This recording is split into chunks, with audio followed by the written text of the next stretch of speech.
कुछ लोग जब भी एक दूसरे के साथ मिलते हैं तो फिर महादेव शब्द का यूज़ करते हैं।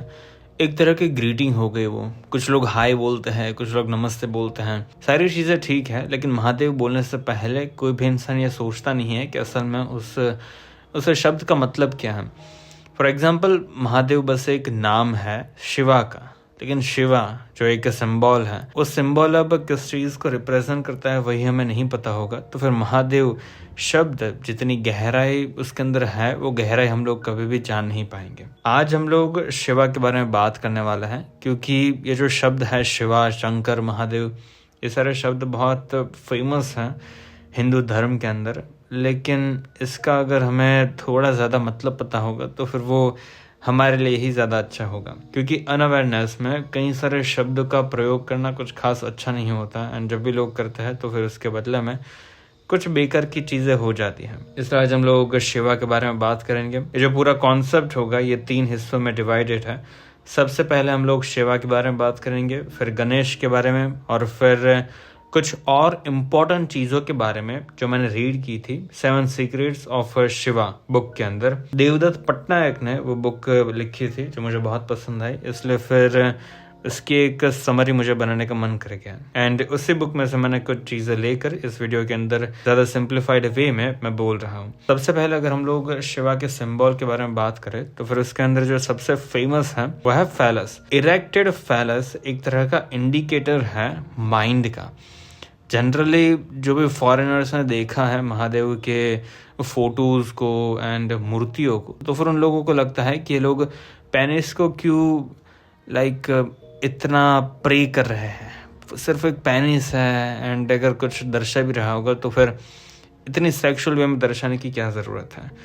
लेकिन उसके पीछे के अगर हम लोग रीजंस जानेंगे तो फिर ये चीज़ ऑटोमेटिकली थोड़ी ज़्यादा इंटरेस्टिंग लगने लगेगी। फेलस इरेक्टेड होता है, लेकिन उसके साथ साथ आंखें थोड़ी सी बंद होती हैं या तो फिर पूरी तरह से बंद होती हैं। अब ये दोनों चीज़ रिप्रेजेंट ये करती हैं कि शिवा की आंखें बंद हैं। इसका मतलब उसका जो अराउजल है वो अराउजल एक्सटर्नल सिचुएशन की वजह से नहीं है। ऐसा नहीं है कि उनके सामने एक बहुत खूबसूरत लड़की है जिसकी वजह से उनको इरेक्शन आ रहा है। उनकी आंखें बंद है और उनकी आंखें थोड़ी सी बंद है। इसका मतलब ये है कि उनका माइंड एक्सट्रीमली स्टिल है, एकदम शांत है, एकदम अवेयर है। बिकॉज इस तरह का एक माइंडफुल स्टेट उन्होंने हासिल कर लिया है, इसलिए उनका जो फैलस है वो इरेक्टेड दर्शाया जाता है। एंड जो आंखें हैं वो बहुत अच्छे से रिप्रेजेंट करती है कि वो इरेक्टेड पेनिस का मतलब ये नहीं है कि वो कोई लड़की को देखकर उनका इरेक्शन आया है। एंड स्टाफ उनके हाथ में, कई बार कुछ फोटोज में आप देख पाओगे कि स्टाफ भी होगी, एंड वो स्टाफ रिप्रेजेंट करती है मास्टरी ओवर द माइंड, कि आपने अपने दिमाग को अपने काबू में कर लिया है। क्योंकि हमारी लाइफ के अंदर कई सारी ऐसी चीज़ें होती हैं जो जनरली हमें नहीं करनी होती, लेकिन फिर भी हम लोग करते हैं क्योंकि हमें ऐसा लगता है कि अगर ये चीज़ करेंगे तो फिर हमें ज़्यादा मज़ा आएगा अभी के टाइम फ्रेम में। लेकिन हम लोग कभी कभी इतना दूर तक नहीं सोच पाते, फिर हम लोग जब वो चीज़ करते हैं तो फिर हमें उतना अच्छा नहीं लगता। एंड इस तरह की कंट्रोवर्सीज कंटिन्यूसली हमारी लाइफ में चलती रहती हैं। लेकिन अगर आप भी शिवा की तरह अपनी आंखें बंद करके एक तरह का अराउजल ला सकते हैं अपने दिमाग में इंटरनल स्टिमुलस की वजह से, माइंड के स्टिलनेस की वजह से, तो फिर चांसेस है कि आपका माइंड भी आपके कंट्रोल में हो जाएगा। एंड आपकी लाइफ के अंदर जो भी कंट्रोवर्सीज पहले चल रही थी वो अब नहीं चलेगी। कई बार लोटस भी आपने देखा होगा शिवा के आजू बाजू, लेकिन लोटस हिंदू धर्म और बुद्धिज्म के अंदर जनरली विजडम को रिप्रेजेंट करता है कि भाई आपके पास कितना ज्ञान है। फिर अगर हम लोग शिवलिंग की बात करें तो फिर शिवलिंग एक तरह का कंटेनर है इन्फिनिटी का, जिसको हम लोग इमेजिन नहीं कर सकते, क्योंकि वो चीज़ सभी चीज़ों को ट्रांसेंड करती है। एंड इसीलिए उसको कोई भी चेहरा नहीं है, आंखें नहीं हैं, ऐसा कुछ वहाँ पर है नहीं। आपको बस एक लिंग मिलेगा एंड उसके नीचे योनि मिलेगी, जो बहुत वेग एंड एब्स्ट्रैक्ट चीज़ है। लोग इसको पूजा तो करने लगते हैं, लेकिन इसका जो मतलब है वो थोड़ा सा इंटरेस्टिंग है, लेकिन एट द सेम टाइम भक्ति ट्रेडिशन से थोड़ा सा दूर है, क्योंकि इसके अंदर थोड़ा समझना पड़ता है कि एग्जैक्टली ये लिंग क्या रिप्रेजेंट करने की कोशिश करता है। हम लोग जानेंगे कि एग्जैक्टली ये जो कंटेनर ऑफ इन्फिनिटी बोला है देवदत्त पटनायक ने, इसका एग्जैक्टली मतलब क्या है। लेकिन पहले हम लोग जान लेते हैं कि जो शिवलिंग के ऊपर सांप होता है, जो सरपेंट होता है, वो क्या रिप्रेजेंट करता है। वो दिमाग के स्टिलनेस को अगेन रिप्रेजेंट करता है। जिस तरह से सांप बहुत काम होता है एकदम, उसकी जो मूवमेंट भी अगर आप देखोगे तो फिर बहुत स्टिल होती है, वो कभी भी हड़बड़ी में कुछ करता नहीं है, धीरे धीरे चलता है। और फिर जब एक पर्टिकुलर टाइम आ जाता है कि उसको पता चल जाता है कि अब अगर वो अटैक करेगा तो फिर चांसेस है कि जो उसका गोल था, जो हंटिंग उसका गोल था, वो उसको सक्सेसफुली कर पाएगा। इसलिए वो बहुत शांत रहता है, लेकिन समय आने पर वो अटैक भी कर सकता है। ये चीज़ रिप्रेजेंट करता है उस सांप को। फिर नटराज आपने देखा होगा, नटराज एक डांस का मूव है जो शिवा ने किया था। उसके अंदर शिवा का जो एक हाथ है वो आगे की तरफ मुड़ा हुआ है एंड लोगों की तरफ है, वो जो रिप्रेजेंट करता है कि एक दिन ऐसा आएगा जब तुम्हारे दिल में कोई भी फियर नहीं रहेगा, तुम्हारे दिल में कोई भी डर नहीं रहेगा। क्योंकि हमारे जीवन में जनरली अलग अलग तरह के डर होते हैं कि पैसा नहीं कमाए तो फिर क्या होगा, अगर गरीब रह गया तो फिर क्या होगा, फिर बॉडी नहीं बनाई तो क्या होगा, लड़की कैसे एक्सेप्ट करेगी, एंड जो भी गोल्स है उसको अगर हमने रीच नहीं किया तो फिर क्या होगा। लेकिन जो फंडामेंटल फियर होता है हर किसी की लाइफ के अंदर, वो डेथ ही होता है। एंड डेथ से शिवा हमें अश्योर करता है कि डेथ से भी तुम्हें फ्रीडम मिल सकती है। फिर शिवा का जो दूसरा हाथ है वो रोटेटिंग लेफ्ट फुट को रिप्रेजेंट करता है। लाइक उसकी एक जो उंगली होगी वो इस तरह से पॉइंट करेगी कि ये देखो, ये संसार है, ये दुनिया है जो इम्परमानेंट है, जिसकी वजह से तुम्हारे दिल के अंदर डर आता है।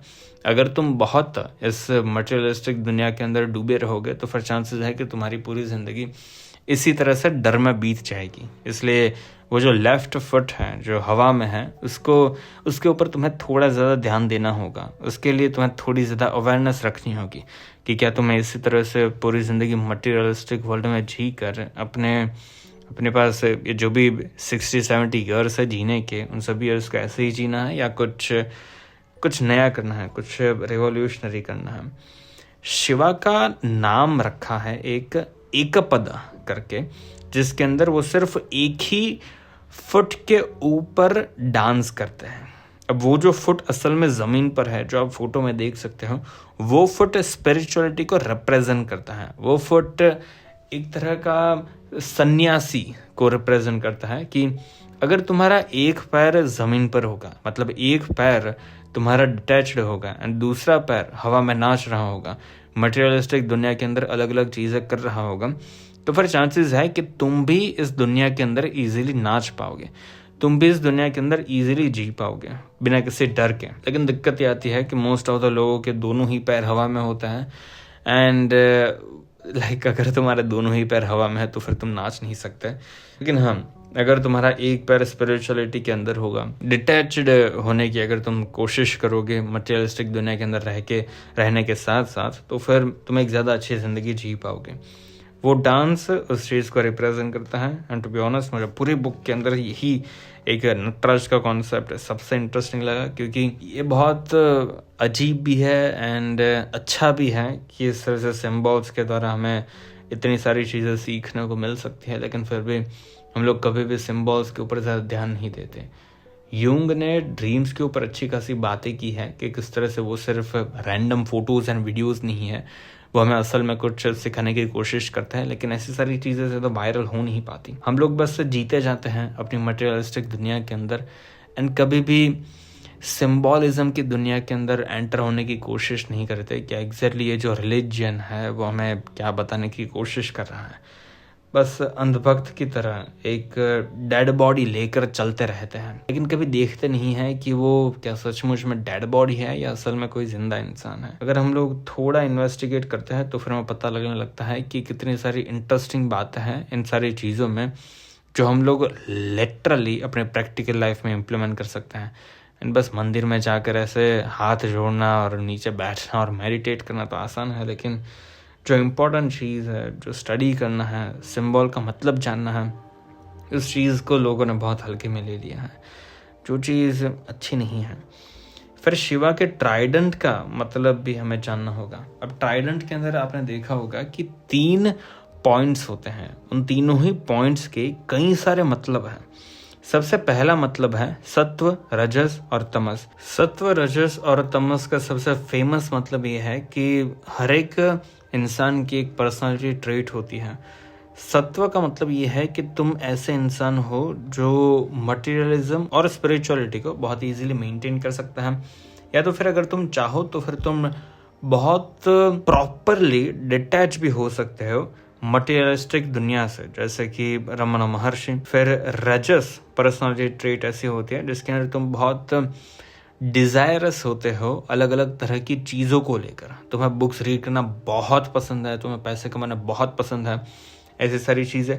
और तमस जो सबसे डेंजरस पार्ट होता है, उसके अंदर तुम बेसिकली कुछ भी करना नहीं चाहते एंड तुम चाहते हो कि बस एक जगह पर पड़े रहो। ये एक तामसिक स्टेट हो गया, जो आप कह सकते हो कि एक तरह का डिप्रेसिंग का फेज है कि आपको कुछ करने का मन नहीं कर रहा और आप बस पूरे दिन ऐसे ही उदास पड़े रहते हो। फिर जो दूसरा मतलब है त्रिशूल का, वो क्रिएशन, प्रिजर्वेशन एंड डिसोल्यूशन है। अब इसके अंदर भी दो तरह के मतलब हैं जिसके बारे में हम लोग शॉर्ट में बात करेंगे। क्रिएशन, प्रिजर्वेशन एंड डिसोल्यूशन का मतलब जनरली ये कहा जाता है कि दुनिया का जो सर्जन है वो ब्रह्म ने किया है। फिर जो प्रिजर्वेशन है, दुनिया अभी विष्णु जी चला रहे हैं। फिर जो डिसोल्यूशन होगा, जो अंत करना होगा इस यूनिवर्स का सर्टेन सालों के बाद, वो अंत, वो डिस्ट्रक्शन शिव जी करेंगे। इस तरह से चीज़ें बोली जाती हैं, लेकिन ये बहुत अगेन फिजिकल चीज़ हो गई है, इसके अंदर से हम लोग कुछ भी ले नहीं सकते। ये मतलब कहीं ना कहीं मुझे ऐसा लगता है कि लोगों ने इसलिए ऐसा मतलब बस इमेजिन कर लिया होगा ताकि वो लोग कुछ सेंस बना सके इस दुनिया की। और कुछ मतलब हो सकता है, लेकिन ये लॉजिकली सच नहीं है, क्योंकि अगर तुम्हें जानना है कि दुनिया का सर्जन किस तरह से हुआ था, यूनिवर्स किस तरह से यहाँ पर आई, तो फिर धर्मों के पास मत जाना, फिजिक्स के पास जाओ, साइंस के पास जाओ, वो लोग तुम्हें ज़्यादा अच्छा आंसर देंगे।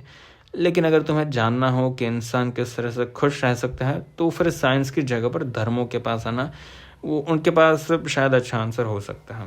क्रिएशन, प्रिजर्वेशन एंड डिसोल्यूशन, असल में माया की बात हो रही है यहाँ पर कि ब्रह्म, जनरली जो भी मोस्ट ऑफ द लोग होते हैं वो ब्रह्म जैसे होते हैं। वो लोग नेचर को टेम करना चाहते हैं ताकि उनको ज़्यादा चीज़ें वो हासिल कर सके एंड उनकी जो भी सेंसेस है वो उनको सेटिस्फाई कर सकें।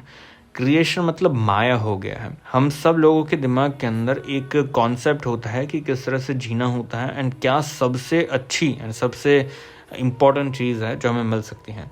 सोसाइटी के अंदर जनरली ऐसा बोला जाता है कि जितने ज़्यादा पैसे हो उतना ज़्यादा अच्छा है। अब पैसे भी इंसान ने बनाया है एंड ये जो पूरा कॉन्सेप्ट है कि ज़्यादा पैसे अच्छी चीज़ है, ये भी इंसानों ने ही बनाया है। इसलिए ये एक तरह का माया हो गया है, एक तरह का कंस्ट्रक्शन हो गया है जो लोगों ने किया है ताकि उन लोगों को ऐसा लग सके कि वो शायद खुश रह पाएंगे। लेकिन ये एक तरह का इल्यूजन है, ये एक तरह का कंस्ट्रक्शन है जो हम लोगों ने खुद बनाया है, जिसकी वजह से जो हमारा एंड गोल है उस तक हम लोग असल में पहुंच नहीं पाते। हमें कभी कभी खुशी मिल तो जाती है, लेकिन वो जो ट्रू ब्लिसफुल स्टेट होता है जो हमेशा हमें खुश रख सकता है, उससे हम लोग कहीं ना कहीं ज़्यादा दूर ही जाते रहते हैं। एंड माया का जो प्रिजर्वेशन है वो तुम विष्णु बन के थोड़ी ज़्यादा अच्छे से कर सकते हो। अब अगर मान लीजिए कि तुम विष्णु के भक्त हो, तो फिर इसका मतलब ये नहीं है कि तुम्हें स्पिरिचुअलिटी के रैल्म में बिल्कुल ही घुस जाना है। तुम्हें बस ब्रह्मा के कंपैरिजन में थोड़ा ज़्यादा बाहर निकलना है मटेरियलिस्टिक दुनिया से, एंड फिर दूसरा जो पैर है उसको तुम्हें स्पिरिचुअलिटी, उसको तुम्हें डिटैचमेंट के अंदर डुबोना है ताकि तुम एक अच्छी चीज़ को मेंटेन कर सको। फॉर एग्जाम्पल, ये जो हम लोगों ने नटराज की बात की, उसमें आपने सुना था कि एक पैर स्पिरिचुअलिटी के अंदर है, एक पैर डिटैचमेंट के अंदर है, और जो दूसरा पैर है वो मटेरियलिस्टिक दुनिया में है। एंड फिर शिवजी डांस कर रहे हैं। सेम चीज़ आपको भी करनी है विष्णु बन के, प्रिजर्वेशन करके। अगर तुम अच्छे से अपने आप को मेंटेन करना जान जाओगे तो फिर तुम देखोगे कि तुम्हें थोड़ा डिटैच रहना पड़ेगा इस दुनिया के अंदर एंड थोड़ा मटेरियलिस्टिक दुनिया में रहना पड़ेगा खुश रहने के लिए।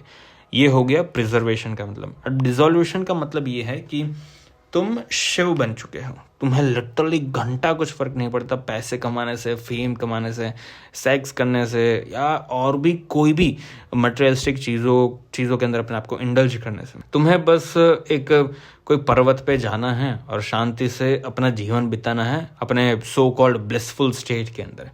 लेकिन ये बहुत कुछ ज़्यादा ही एक्सट्रीमिस्ट आइडियोलॉजी है, इसीलिए ही जो शिव जी है वो शिव जी का कॉन्सेप्ट शंकर में बदल गया। एंड फिर शंकर एक हाउस होल्डर थे एंड शिव जी एक हर्मिट थे, एक साधु थे जो कुछ करते नहीं थे, जो बहुत डिटैचड थे दुनिया से। इतने डिटैचड थे कि उनको कुछ फर्क नहीं पड़ता था कि तुम जियो या मरो, क्योंकि उनको ये पता चल गया था कि चाहे तुम जियो या मरो उससे कुछ असल में फ़र्क नहीं पड़ने वाला। ये दुनिया चलती रहेगी एंड असल में कोई भी जीता या मरता नहीं है। तुम बस इस दुनिया के अंदर अलग अलग शेप्स धारण करते हो। ये बिकॉज उन्होंने रियलाइज़ कर लिया था, इसलिए फिर शिव को कुछ फ़र्क नहीं पड़ता था कि इंसानों का क्या हाल हो। अब वो चीज़ भी अच्छी नहीं है, इसलिए ब्रह्म या तो फिर शिवा, इन दोनों का ही कॉन्सेप्ट तुम असल में रियल वर्ल्ड के अंदर इम्प्लीमेंट नहीं कर सकते।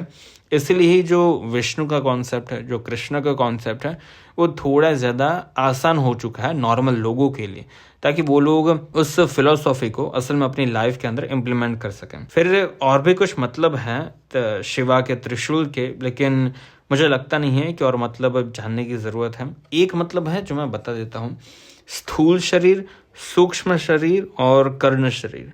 अब स्थूल शरीर का मतलब ये है कि तुम्हारे बॉडी के ऊपर जितनी भी चर्बी है, जो इंटेस्टाइन्स है, ऑर्गन्स है, वो सारी ही चीज़ें स्थूल शरीर में आती हैं। ठीक है, अच्छी बात है, स्थूल शरीर इम्पॉर्टेंट होता है, लेकिन उससे भी इम्पॉर्टेंट होता है दिमाग। उसे बोला जाता है सूक्ष्म शरीर। अगर तुम्हारे पास दिमाग नहीं होगा, अगर तुम्हारे पास थॉट्स नहीं होंगे, तो फिर तुम इस दुनिया के अंदर सिर्फ अपनी बॉडी के साथ जी नहीं पाओगे। तुम्हारी दुनिया में फिर कोई भी मीनिंग नहीं रहेगा। इसलिए दिमाग उससे भी ज़्यादा इंपॉर्टेंट रोल प्ले करता है। एंड फिर जो तीसरा शरीर होता है वो है कर्ण शरीर। उसके अंदर जो भी कर्म तुमने किए होंगे इस लाइफ के अंदर, वो सारे कर्म तुम्हारे पोस्टपोन होंगे। पोस्टपोन वर्ड तो यूज़ नहीं कर सकता, लेकिन वो सारे कर्म तुम्हें आगे जाकर मिलेंगे। एंड फिर जो भी तुम्हारी दूसरी लाइफ होगी उसके अंदर तुम्हें सर्टेन चीज़ें मिलेगी, जिस तरह की चीज़ें तुमने इस ज़िंदगी में की होगी वैसे। अगर तुम इस दुनिया के अंदर एक अच्छे इंसान बनकर जिए होगे तो फिर तुम्हारे साथ अच्छा होगा नेक्स्ट लाइफ में, एंड अगर बुरा किया होगा तो फिर तुम्हारे साथ बुरा होगा। ये जो कर्म का फंडा है वो मैं एक्सेप्ट नहीं करता, एंड मुझे लगता नहीं है कि रीबर्थ जैसी चीज़ कोई असल में एग्जिस्ट करती हैं। उसके अलग अलग तरह के नोशंस तुम बना सकते हो, उसके अंदर से अलग अलग तरह के मीनिंग बना सकते हो कि रीबर्थ असल में इस बॉडी का नहीं होता। रीबर्थ असल में बस इस दुनिया के अंदर जितने भी फिजिकल चीज़ें होती हैं उन सभी चीज़ों का कंटिन्यूसली रीबर्थ होता रहता है। इस तरह से तुम उसे दर्शा सकते हो। लेकिन रीबर्थ एक ऐसा कॉन्सेप्ट लगता है जिसको बस मैं अब जाने देना चाहिए, क्योंकि लोगों ने इसको कुछ ज़्यादा ही मार मचोड़ दिया है। फिर माया का मतलब देवदत्त ने कंस्ट्रक्शन दिया है, इल्यूजन नहीं। माया जनरली मुझे भी ऐसे लगता था कि इल्यूजन सबसे अच्छा वर्ड है, लेकिन देवदत्त ने बहुत अच्छे से बोला है कि perception of the world shaped by a measuring scale that depends on cultural norms and personal prejudices. इसका मतलब ये है कि माया का मतलब इल्यूजन नहीं है कि सारी चीज़ें असल में फेक है एंड हमें कुछ और ही दिख रहा है। वो बहुत वेग सा मतलब हो गया है माया का। लेकिन कंस्ट्रक्शन एक ज़्यादा अच्छा वर्ड इसलिए है क्योंकि वो दर्शाता है कि जो भी सोसाइटी ने तुम्हें सिखाया है उन्हीं सारी चीज़ों को लेकर तुम इस सोसाइटी को, इस दुनिया को, इस यूनिवर्स को वापस से देखते हो।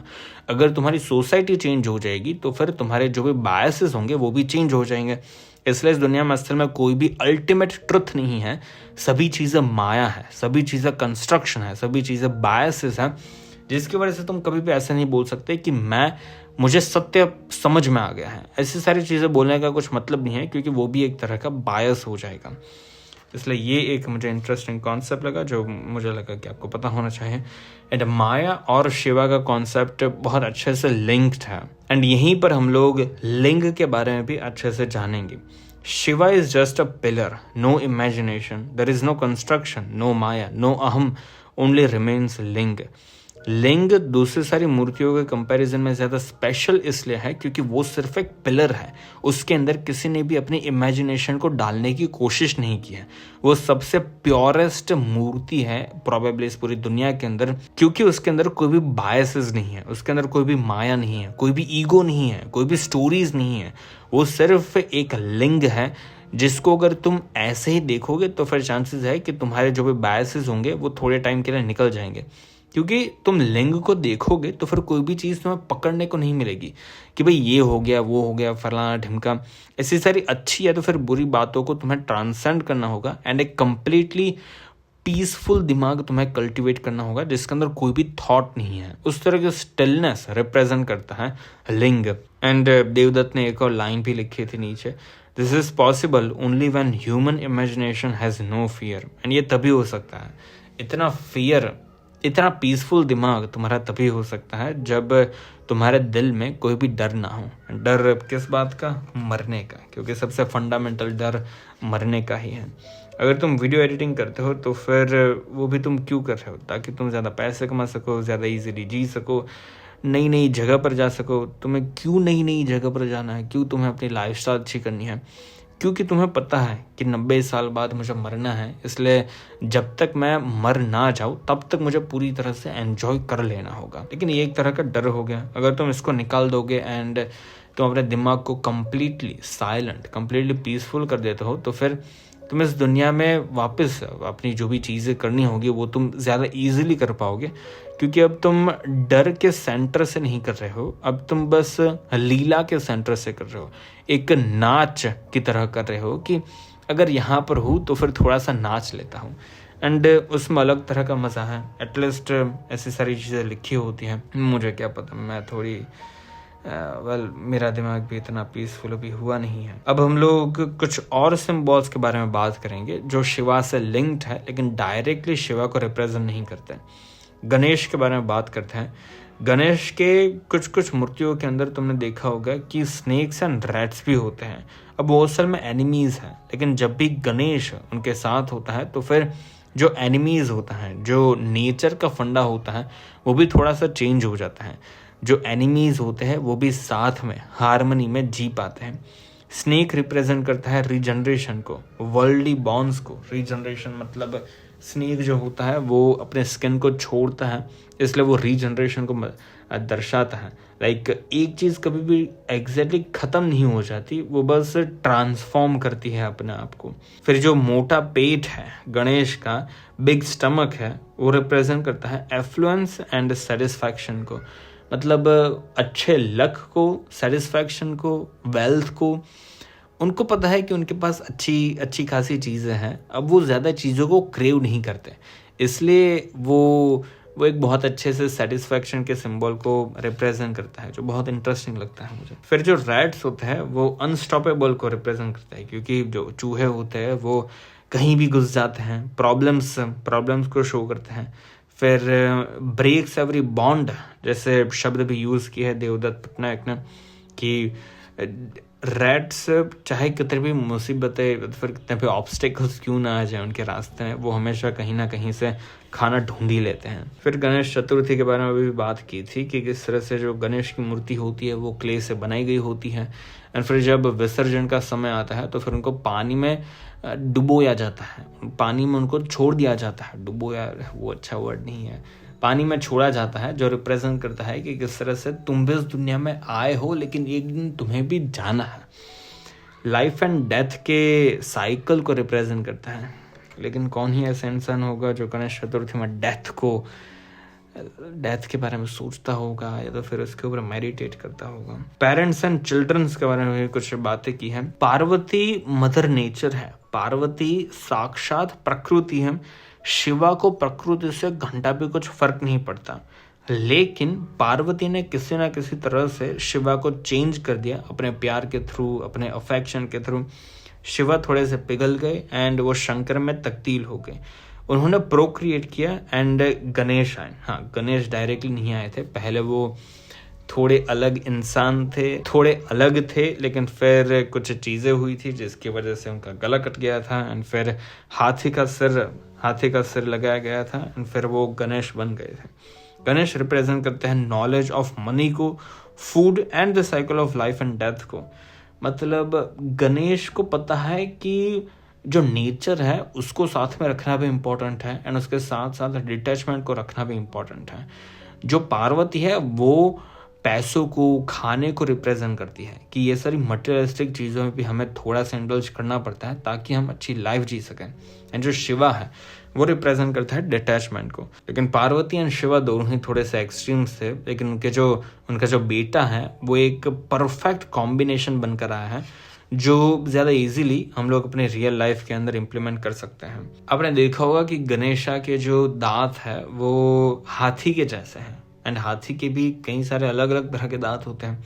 2 दांत आगे की तरफ होते हैं जो बहुत मोटे और ताकतवर दिखते हैं एंड कुछ दांत अंदर की ओर होते हैं जिनसे वो असल में च्यू करते हैं। अब गणेशा ने अपना एक दांत तोड़ दिया था जो सिर्फ दिखाने के लिए था। वो तोड़ा इसलिए था ताकि वो दिखा सके लोगों को कि इस दुनिया के अंदर अग्रेशन एंड डोमिनेंस के थ्रू चलना ज़रूरी नहीं है। डोमिनेंस एंड अग्रेशन की जगह पर अगर हम लोग कंपैशन एंड थोड़ा ज़्यादा भाईचारा रखेंगे तो फिर वो ज़्यादा अच्छा होगा। हाँ, डिफेंस कर सकते हो इसलिए दोनों दांत तो तोड़े नहीं, लेकिन अग्रेशन एंड जो सुपीरियरिटी का कॉम्प्लेक्स होता है उन सारी चीज़ों के अंदर पढ़ने की कोई ज़रूरत नहीं है। गणेशा के जो सन थे उनका नाम लाभ था। लाभ का मतलब प्रॉफिट है और शुभ था। शुभ का मतलब लक होता है। डॉटर का नाम संतोषी था जो सेटिस्फैक्शन को रिप्रेजेंट करता है। फिर रिद्धि और सिद्धि उनकी पत्नियां थी। रिद्धि मटेरियल ग्रोथ को रिप्रेजेंट करती है और सिद्धि स्पिरिचुअल ग्रोथ को रिप्रेजेंट करती है।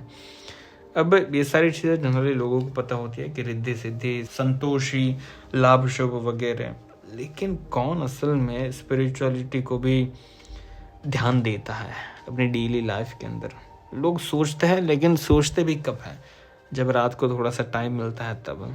उसको अच्छा भक्त नहीं बोलते शिवा का। अब कुछ ऐसे कॉन्सेप्ट्स है जो थोड़े से डिफरेंट है, लेकिन ये सारे कॉन्सेप्ट्स बहुत इंटरेस्टिंग लगेंगे। चिल्ड्रन इंपॉर्टेंट क्यों है? इसका जवाब कुछ इस तरह का है कि शिवा इंडिफरेंट है इस दुनिया के लिए क्योंकि वो कंप्लीटली डिटैच्ड हो चुके हैं मटीरियलिस्टिक दुनिया से।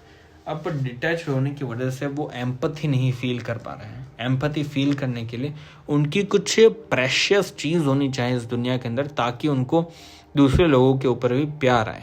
अब यही चीज़ करने के लिए पार्वती ने बच्चे किए थे ताकि शिवा ज़्यादा प्रेम भाव से लोगों की तरफ देख सकें। फिर दूसरी चीज़ है वास्तुशास्त्र एंड कर्मकांड। वास्तुशास्त्र और कर्मकांड ऐसी चीज़ें हो गई है जो लोगों ने बनाई है लेन देन के लिए। लेन देन मतलब ऐसा नहीं है कि मुझे देना ही होगा ताकि मुझे ज़्यादा मिल सके। ये ऐसी चीज़ है कि अगर तुम्हें चाहिए तो फिर तुम्हें देना होगा। इसलिए फिर इस डर की वजह से कि बिकॉज मेरे पास कुछ चीज़ें नहीं हैं इसलिए मुझे देवों को कुछ चीज़ें देनी होगी एंड फिर उसके बदले में देव मुझे मेरी चीज़ें देंगे जो मुझे चाहिए। लेकिन ये जो लेन देन की चीज़ है वो शिवा बोलता है कि ये अगेन फियर की वजह से आती है, फियर ऑफ डेथ। इसलिए जो भी वास्तुशास्त्र है वो अल्टीमेट ट्रुथ को रिप्रेजेंट नहीं कर सकते। वो बहुत छिछली चीज़ है एंड अगर तुम्हें असल में इस दुनिया के अंदर सुखी रहना हो तो फिर तुम्हें मटेरियलिज्म एंड स्पिरिचुअलिटी के चक्र को बैलेंस करने के ऊपर ध्यान देना होगा। ये जो लेन देन का चक्र है इसके ऊपर ज़्यादा ध्यान देने से तुम्हें असल में कुछ मिलने नहीं वाला। ब्रह्मा, विष्णु और शिवा के बारे में कुछ बात करते हैं। ब्रह्मा एक ऐसे भगवान है जिनको एक परफेक्ट फॉर्म मिला नहीं है, इसलिए वो कंटिन्यूअसली ढूंढते रहते हैं कि उनको कुछ परफेक्ट चीज़ें मिल जाए। लेकिन ये बहुत ग्रीडी माइंडसेट है इसलिए लोग उन्हें प्रे नहीं करते। लेकिन असलियत ये है कि मोस्ट ऑफ द लोगों को ब्रह्म को ही प्रे करना चाहिए क्योंकि हम लोग सबसे ज़्यादा करीब ब्रह्मा के ही हैं। विष्णु को पता है कि उनकी लिमिटेशन क्या है, इसलिए वो लोगों के साथ काम करते हैं एंड लोगों को सिखाने की कोशिश करते हैं कि किस तरह से इसके पार जा सके, मटेरियलिस्टिक दुनिया के पार जा सके एंड किस तरह से ब्लिसफुल स्टेट में रहे। लेकिन जो शिवा है वो सारी ही चीज़ों को रिजेक्ट करता है क्योंकि सारी ही चीज़ें लिमिटेड हैं। पूरी ही मटेरियलिस्टिक चीज़ों को छोड़ देता है कि मुझे इनमें से किसी भी चीज़ में इंटरेस्ट नहीं है क्योंकि सारी ही चीज़ें एक दिन गायब हो जाएगी। गायब इन द सेंस मर जाएगी, विलुप्त हो जाएगी, डिस्ट्रॉय हो जाएगी एंड उसके बदले में कुछ और नई चीज़ें शेप ले लेगी। विष्णु एंड शिवा का कॉन्सेप्ट हमारे लिए बहुत इंपॉर्टेंट है क्योंकि हमारी आज की जो लाइफस्टाइल है वो असल में इन दोनों ही गॉड्स जो सबसे प्रिय है हमारे कंट्री के अंदर, इन दोनों ही गॉड्स को हम लोग कभी भी अपने प्रैक्टिकल लाइफ के अंदर इम्प्लीमेंट करने की कोशिश नहीं करते, क्योंकि हमें असल में पता ही नहीं है कि इन दोनों का असली मतलब क्या है। अब इसमें एक बहुत अच्छी चीज़ लिखी थी गॉड और गॉडेस के बारे में, जिसमें कहा गया है कि गॉडेस का मतलब नेचर है एंड गॉड का मतलब ये है कि हम लोग किस तरह से गॉडेस को परस्यू करते हैं, हम लोग किस तरह से नेचर को परस्यू करते हैं। लेकिन अगर हमारा जो परसेप्शन होगा नेचर के लिए वो अगर गलत है तो फिर हम लोग असल में कभी भी ट्रू गॉड को परस्यू नहीं कर पाएंगे। इसका मतलब ये है कि हमारी जो डेली लाइफ के अंदर जो मान लीजिए कि एक नॉर्मल इंसान है जो शिवा का भक्त है, जो बोलता है कि वो शिवा का भक्त है, लेकिन शिवा का भक्त बनने के लिए उसको शिवा की तरह मेंटालिटी भी रखनी होगी। अगर उसने इस तरह से एक तरह का डिटैचमेंट वाला माइंडसेट रखा था शिवा ने, तो फिर उस इंसान को भी रखना होगा ताकि वो शिवा को अपना सके, ताकि उसका दिमाग भी शिवा जैसा हो सके एंड फिर वो नेचर को शिवा की तरह देख पाएगा, शंकर की तरह देख पाएगा। लेकिन असल में जो भी कृष्ण और शिवा को प्रे करते हैं वो कभी भी कृष्ण और शिवा को प्रे नहीं कर पाते, क्योंकि उनका दिमाग ही नहीं है शिवा और कृष्णा की तरह। एक बार अगर आप कृष्णा जैसे बन जाओगे, अगर आपका दिमाग कृष्णा जैसा हो जाएगा, तो फिर आप असल में कृष्णा को प्रे कर सकते हो। यही एक तरह का चक्रव्यूह है, यही एक तरह का थोड़ा सा कॉम्प्लिकेटेड आइडिया है जो हमें अपनी लाइफ के अंदर इम्प्लीमेंट करना होगा ताकि हम लोग असली गॉड को प्रे कर सकें।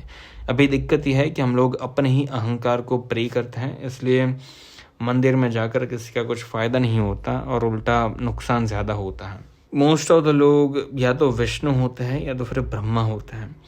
ब्रह्म अगर तुम हो तो फिर तुम इस तरह के इंसान होगे जिसने इस पूरी दुनिया को असली मान लिया है। अगर तुम्हें लगता है कि तुम्हें ज़्यादा पैसे कमाने होंगे तो फिर तुम ब्रह्म हो गए, क्योंकि अब तुम्हारी पूरी ज़िंदगी का सोल फोकस ही ये है कि तुम्हें ज़्यादा से ज़्यादा पैसे कमाने हैं।